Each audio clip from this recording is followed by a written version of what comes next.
بسم الله والصلاة والسلام على رسول الله. أحبتي في الله، السلام عليكم ورحمة الله وبركاته. أسأل الله أن تكونوا بخير.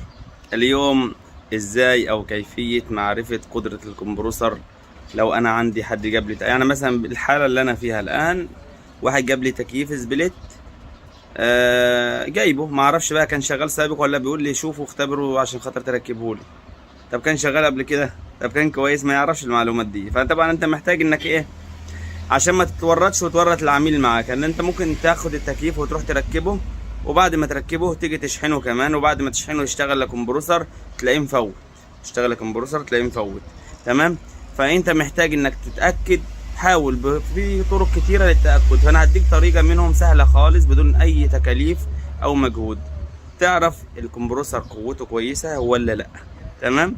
تعال اول نتعرف على الكمبروسر اللي معانا او على الوحده اللي معانا، بعدين نشغل الكمبروسر ونشوف قوة الدفع بتاعته كويسة ولا مش كويسة. دي التكييف بتاعنا، الوحدة الخارجية باور، وايضا الداخلية هناك اهيت اسمها باور برضو.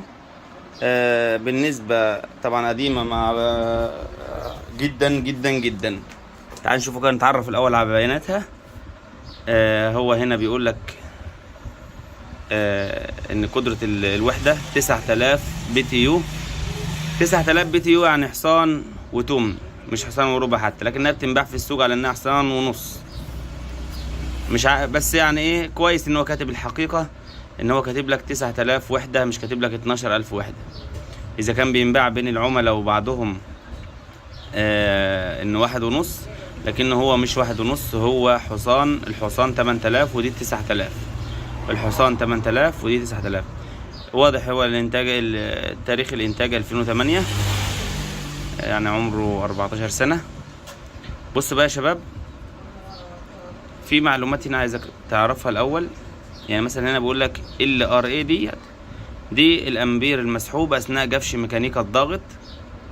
يعني الكمبرسور ده لو جافش هيسحب منك 19، لكن لو سحب منك 30 و25 يبقى المكثف بايظ. لو سحب منك رقم غير ده، المكثف اللي هو الكباستور ضارب. انما لو سحب 19 اعرف ان ده خلاص الكمبرسور جافش. نعم يا بابا. طبعا ده خلاص بالنسبه لللاري، الامبير المسحوب اثناء جفش ميكانيكا الضغط. طب اف ال ايه ده؟ الامبير بتاع الكمبرسور نفسه، امبير الكباس اثناء الحمل، امبير الكمبرسور اثناء الحمل. يعني انت بعد ما بتشحن بتلاقي الامبير بتاع الوحده ديت 4.3. تمام؟ دي طبعا بيقولك ماكس فيوز 15 امبير، يعني الفيوز اللي محطوط للوحده الداخليه 15 امبير، بحيث ان لو الكمبرسور جافش هيسحب منك 19، فده هيفصل، الفيوز هيضرب، حمايه يعني. يلا بينا بقى نشوف الموضوع بتاعنا اللي احنا اتكلمنا فيه في عنوان الفيديو. طبعا هو هنا برضو كاتب لك يوز ار 22 اونلي، يعني فريون 22 فقط. انا عندي هنا طبعا الفني اللي فك، ودي معلومه عايز اقولها لكم لان بواجهها كتير في مصر هنا. اللهم صل على سيدنا محمد. الفني اللي فك بس، عشان بس هقول لحضرتك حاجه ايها العميل المحترم، انت مني وانا منك ايضا، يعني انت كمستخدم وانا كفني، احنا من بعض. يعني لا انا عايز اضحك عليك ولا انت المفروض تفكر تضحك عليا. التكييف لما تيجي تفكه هات له فني محترم يفكه، ما تجيبش واحد معلش بيعرف يفك بس، هات واحد فاهم.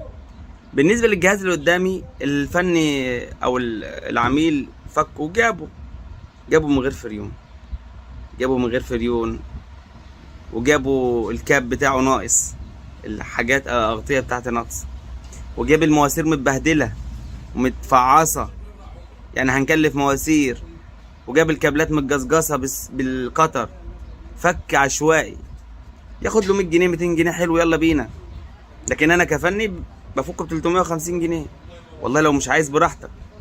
لكن انا لما بفك ب 350 بحافظ لك على التكييف، فريونه فيه، مواسيره زي ما هي، كابلاته زي ما هي، مفيش حاجه تتكسر فيه، مفيش حاجه تتبهدل. فلما تيجي انت هتركبه فقط، مش هتركب وتشحن، مش هتركب وتشتري مواسير، مش هتركب وتشتري كابلات. فاهمني؟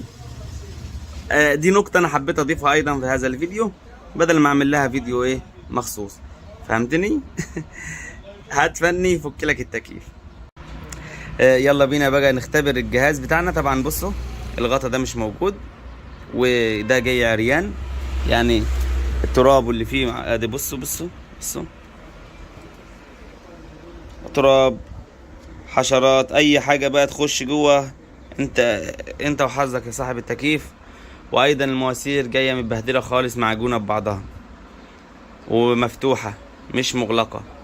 هنا برضو المحبس زي ما هو مفتوح اهو مش مغلق.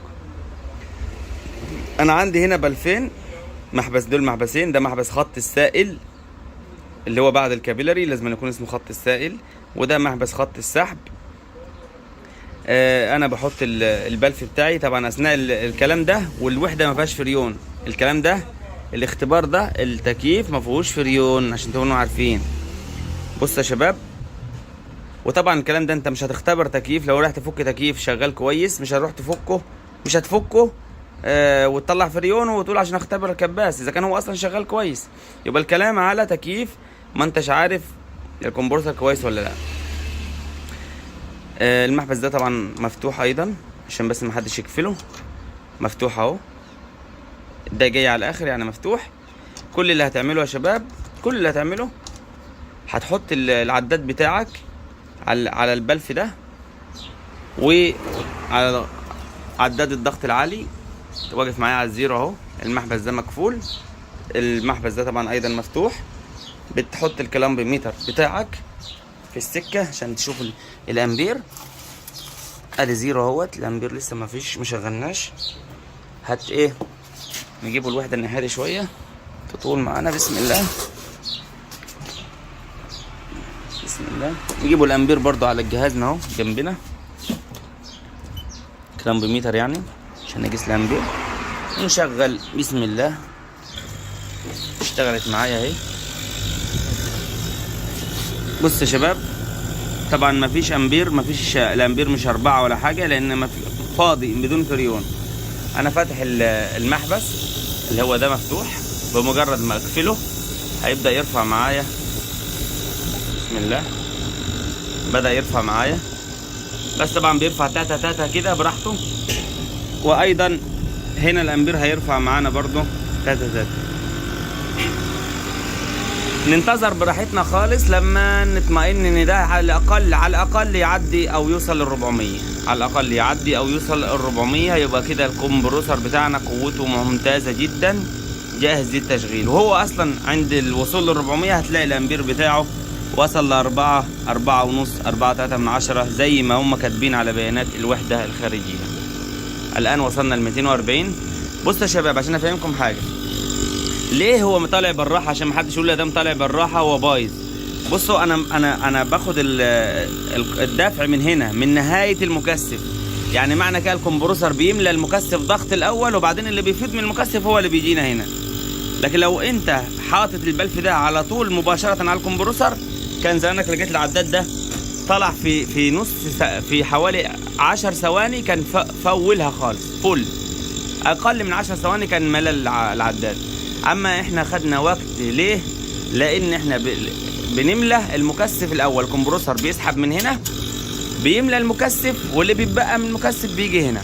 فاهمني؟ يعني الان المكثف فيه فوق 400 رطلة على البوصة المربعة ضغط. تمام كده الكمبروسر بتاعي سليم 100%، ما فيهوش اي حاجه. تعالوا نشوف الامبير. الامبير 3.7 وقابل للزياده. بصوا جربنا نوصل ل 500 اهوت 480. يعني الامور كده ماشيه تمام، وكده الكمبروسر بتاعي مظبوط ان شاء الله. والامبير هيوصل 4 دلوقتي اهوت. كده مفيش اي مشكله خالص، الوحده سليمه، الكمبروسر سليم. هتقدر تروح تركب التكييف. وصلنا ل 500 هتقدر تروح تركب التكييف وانت مطمئن. في نهايه الفيديو بشكركم جميعا على حسن المشاهده بتاعتكم، واتمنى لكم كل التوفيق كفنيين وكمستخدمين.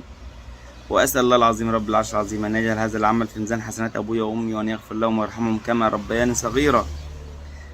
ما تنسوش اللايك والشير والسبسكرايب والكومنت ايضا.